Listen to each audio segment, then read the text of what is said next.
Alright everyone, it's time for Occult Literature, video number 321, Atheism in Pagan Antiquity. This is 118 pages, so it's intermediate in length, comfy read. Link in the description of my edition of this work on Amazon. Second and third links to my books, blogs. This one's definitely academic in tone.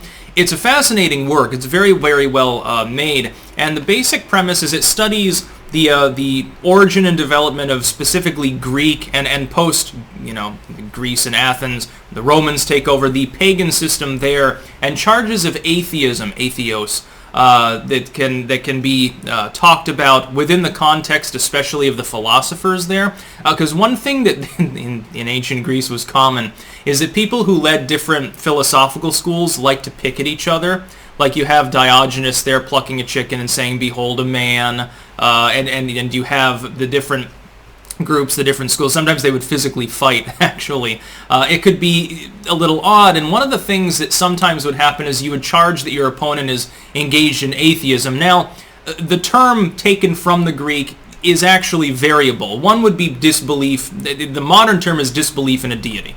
And you could have hard or soft atheism, the latter closer to agnosticism, you could say. Apatheism is a thing. But it also meant improper worship. Like, you don't disbelieve in the god, but you're bringing in, like Socrates, for example, was specifically charged with bringing in strange gods, basically foreign or non-canonical deities into civic worship. That was the charge. Of course, it was denied, but he killed himself anyway because he's like, well, it's my duty, but whatever. Fuck off. Hemlock, I drink it every day anyway. I'll just drink a little extra. They killed him under basically the same charge.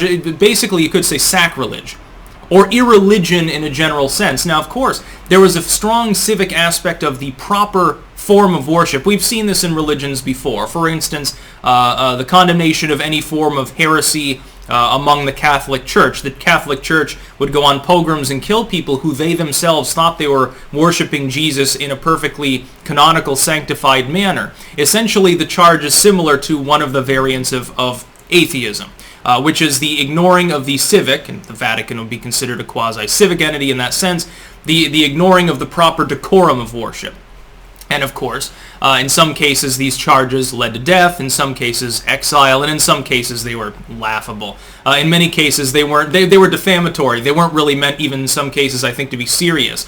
It was like when they would talk about some of the philosophers. They'd say, well, so-and-so is a drunk, carouses with women, leads an immoral lifestyle, I hear he's into little boys. They'd say this sort of stuff about philosophers all the time. It's interesting how that morphs, and actually in the latter times, the Neoplatonists and so forth, elements of that basic same initially Greek sort of system, because the Romans were essentially using a similar religion, although there are points on which Greco-Roman tradition don't fully overlap, sort of like with Catholicism or Protestant Christianity or Orthodoxy.